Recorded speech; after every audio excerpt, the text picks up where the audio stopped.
নমস্কার বন্ধুরা, test of মোজ কিচেনে আপনাদের সকলকে স্বাগত জানাই। আজ মহা অষ্টমী, তাই সকলকে জানাই মহা অষ্টমীর আন্তরিক প্রীতি ও শুভেচ্ছা। বন্ধুরা, আজ অষ্টমীর দিন, নিরামিষের দিন। তো চলুন আজ ঝটপট সবার জন্য একটা নিরামিষ পনিরের রেসিপি বানিয়ে ফেলি।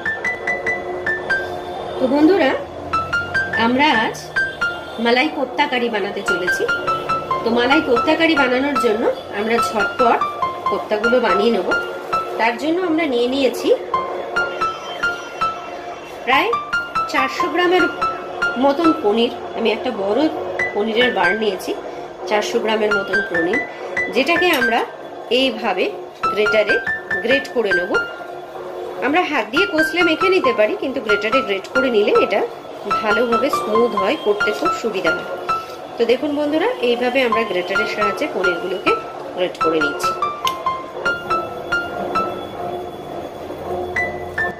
বন্ধুরা, এইভাবে আমরা পনিরগুলোকে গ্রেট করে নিয়েছি। এবারে আমরা এর উপরে দিয়ে দেব একটা আলু গ্রেট করে।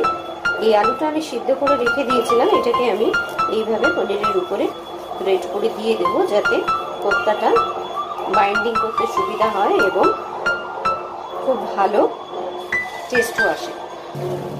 তো বন্ধুরা, এতে আমরা দিয়ে নেব 1 চামচ চিনি, দিয়ে নেব খুব সামান্য একটু নুন,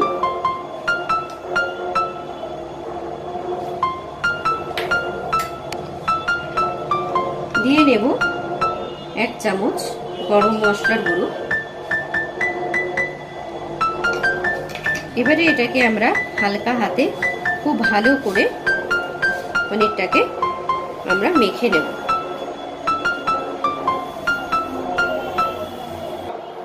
বন্ধুরা, আমরা হালকা হাতে এইভাবে প্রেস করে করে এটাকে খুব ভালোভাবে স্ম্যাশ করে মেখে নিয়েছি। এই হাতের তালু দিয়ে এইভাবে প্রেস করে করে ঘষে ঘষে মাখলে পনিরটা একদম স্মুথ একটা, দেখুন খুব সুন্দর একটা মন্ড তৈরি হয়েছে। এবারে আমরা এর থেকে ছোট্ট ছোট্ট করে কোপ্তাগুলোকে গড়ে নেব। তো দেখুন বন্ধুরা, আমরা এইভাবে ছোট্ট ছোট্ট এক একটা লেচি কেটে নিচ্ছি এবং সেটাকে প্রেস করে তার মাঝখানে, এখানে আমি আমন্ড, কাজু আর কিশমিশের একটা গ্রেট করে রেখেছি, সেইটাকে একটু করে এর ভেতরে আমি ফিল আপ করবো। আর বলটাকে হালকা হাতে আমরা এইভাবে প্রেস করে আবার ছোট্ট ছোট্ট গোলাকৃতিতে বানিয়ে নেব। এটা আমরা যদি মনে করি তাহলে আমরা এইভাবে প্রেস করে হালকা চ্যাপটা শেপও দিতে পারি। যেভাবে আপনি চাইবেন সেভাবেই করতে পারেন। তো বন্ধুরা, এইভাবে ছোট্ট ছোট্ট করে একে একে আমি কোপ্তা বানিয়ে নেব। তো বন্ধুরা, আমি একে একে সমস্ত কোপ্তাগুলোকে দেখুন গড়ে নিয়েছি। তো আমার 400-450 গ্রাম পনিরের পিস ছিল, তাতে আমার 22টা বল হয়েছে।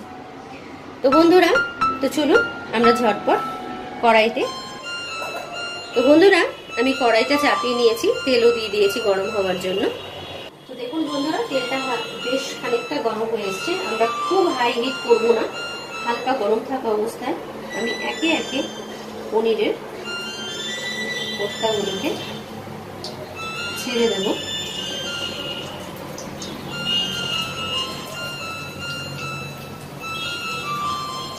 তো বন্ধুরা, দেখুন আমি একে একে সমস্ত বলগুলো ভেজে নিয়েছি। পনিরের বলগুলো যেগুলো আমরা বানালাম সেগুলো দেখুন একে একে আমি সমস্ত ভেজে নিয়েছি। দেখুন হালকা গোল্ডেন ব্রাউন করে আমরা এগুলো ভেজে নিয়েছি। তো চলুন চটপট আমরা গ্রেভিটা বানিয়ে ফেলি। তো বন্ধুরা, আমরা কড়াইতে তেল গরমই আছে, কড়াই গরমই আছে। তো ঝটপট দেরি না করে বানিয়ে ফেলি। তো প্রথমেই আমরা দিয়ে নেব 1 চামচ আদা বাটা।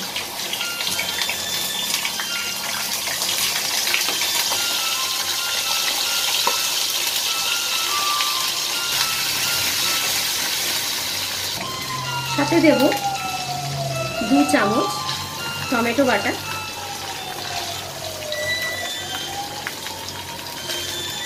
আমি টমেটোটাকে গ্রাইন্ড করে রেখেছিলাম আগে থেকে। আপনারাও এভাবে গ্রাইন্ড করে নেবেন বা গ্রেট করে নিতে পারেন, যেভাবে আমি টমেটো গ্রেট করে দিয়েছিলাম। তো আদা আর টমেটোটাকে আমরা হালকা একটু ভেজে নেব বা কষে নেব, কেননা আমরা টমেটো আর আদার কাঁচা গন্ধটা যাতে চলে যায়। এই স্টেজে এখানে আমরা দিয়ে দেব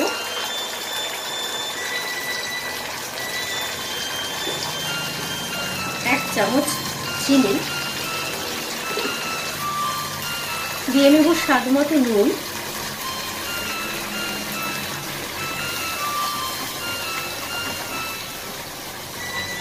দিয়ে নেব খুব অল্প হাফ টিস্পুন কাশ্মীরি লঙ্কার গুঁড়ো এবং এটাকে হালকা হাতে ভালো করে একটু কষে নেব।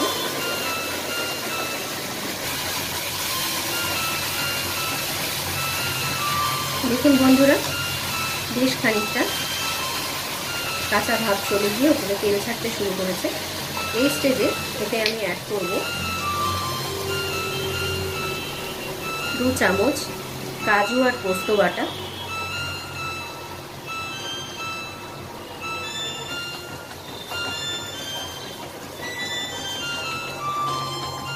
হালকা হাতে এটাকে মিক্স করব।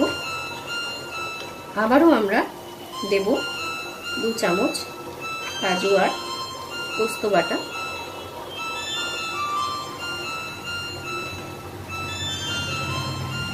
হালকা হাতে মিক্স করব।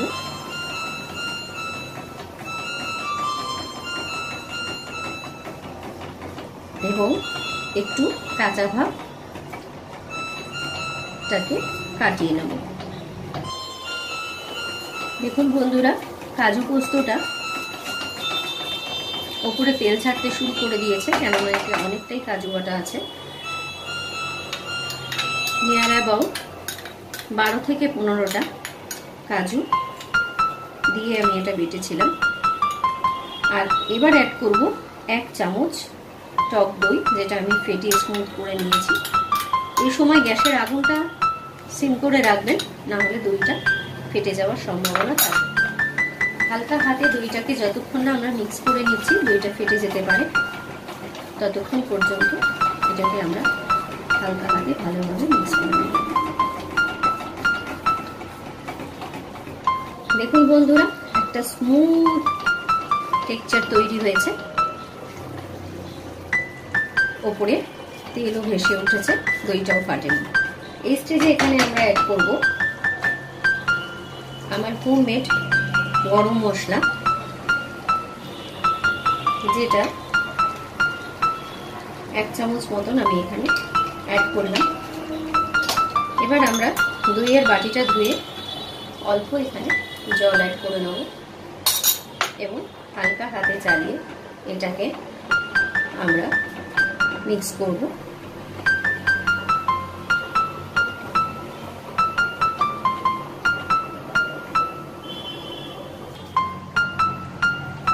দেখুন বন্ধুরা, আমি গ্রেভিটা বানিয়ে নিয়েছি।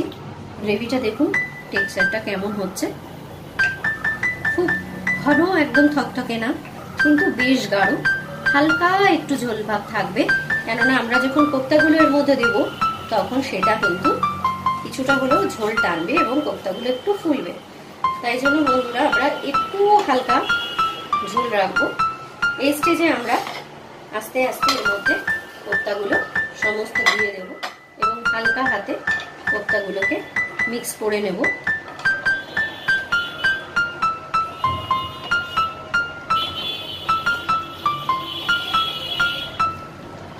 আর গ্যাসটা বন্ধ করে এইভাবে ঢাকনাটা আমরা লাগিয়ে দেব। ব্যাস 2 মিনিট খালি এরকম ঢাকনা বন্ধ রেখে দিলেই তারপর খুলেই আপনি গরম গরম সার্ভ করতে পারবেন ছানার কোপ্তা কারি। তো বন্ধুরা, আজ মহাষ্টমীতে নিরামিষ মহাভোজ আমার বাড়িতে।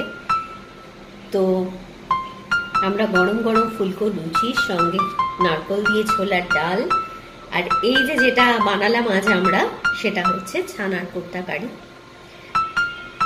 সাথে আমরা খেজুর টমেটো কিশমিশের চাটনি আর পায়েসের বদলে রাবড়ি। আমরা সবাই জানি আমরা অষ্টমীতে চালের কিছু খাই না, তাই রাবড়ি। তো বন্ধুরা, আজ অষ্টমীর মহাভোজ আপনাদের জন্য। আমার আজকের রান্নাটি আপনাদের যদি ভালো লেগে থাকে তাহলে আমার চ্যানেলটিকে সবাই সাবস্ক্রাইব করবেন, লাইক ও শেয়ার করবেন। আর আমার রান্নাটি আপনাদের কেমন লাগলো প্লিজ কমেন্ট করে জানাবেন, যাতে আমি আপনাদেরকে ধন্যবাদ জানাতে পারি। তাহলে আজ আসি বন্ধুরা, আবার দেখা হবে পরের ভিডিওটিতে।